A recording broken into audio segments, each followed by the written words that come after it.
consider being on this stage, so I'm really, really happy to be back. And I have two poems tonight. A little bit of a background to the first one. It's a very corny love poem, which I wrote about a month ago, and since then, life has happened, things have changed, but it was true when I wrote it, and to a fairly large extent, it is still true today. So I'm gonna go ahead and perform it. I love how you shine so bright like 1,000 stars, like the sun got caught on your dewy soft skin and forever resides in its silken sheen. I love how, paradoxically enough, your smile starts with your eyes, those fiery amber eyes, before reaching your mouth.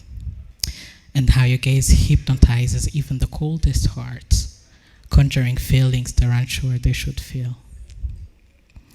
I love how every apparel you don seems to trace those perfect curves, hitting on magic hips of the kind birds immortalize.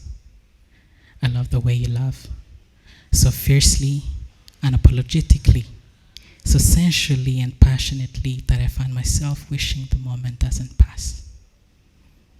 I love how you love life, your childlike excitement at the littlest things. I love how easily joy finds you and how infectious it gets to those around you. I love how driven you are, determined and relentless, never afraid to speak your mind, how ready you are to stand your ground and remind the world you need to be hard. Yet I love that thing you do, that sexy ass thing you do, where you get so shy you avert your eyes to avoid my gaze. I love you so madly that how much still surprises me. It sneaks upon me quietly like a wave beneath a wave, a tsunami slowly rising that suddenly engulfs my being, striking every nerve and every last chord within me. I love you so madly, the kind of love that drowns me, yet leaves me so thirsty. But worry not, because this feeling, happy to report I like it no less. Thank you. Yeah, so the second poem is a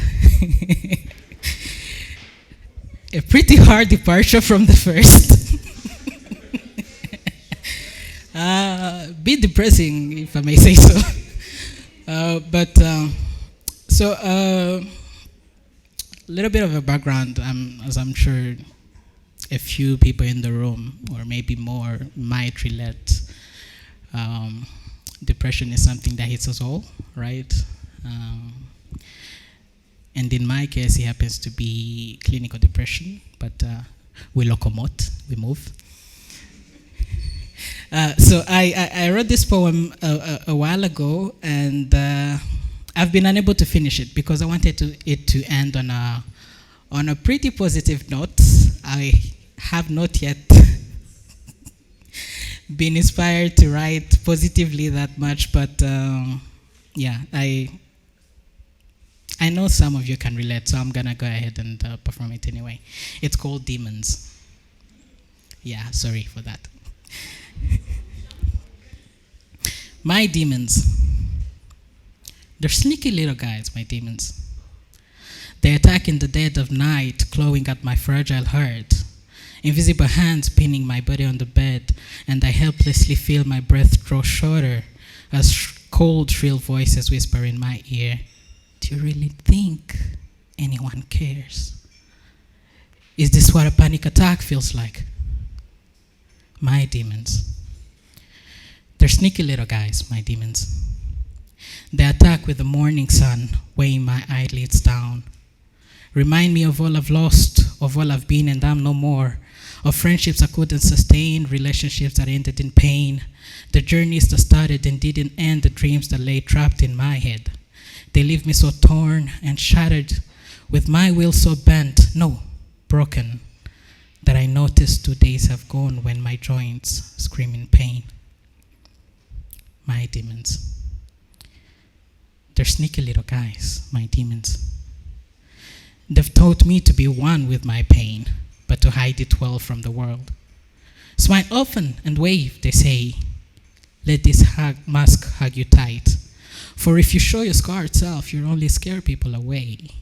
They say, show a happy grin in pictures, even though you can't stand what you see in the mirror. We both know you're a failure, but keep that to yourself, for you know they won't accept you. They're so convincing, my demons. They came back last night, my demons. They tried to pin me down, to drown me in regrets, but they found a more prepared foe, for I know now what I didn't know then, that I'm stronger than I thought, see, 'cause I'm still standing. That voicing this pain, as hard as that is, allows me to own it and break its hold. And that's where the poem ends.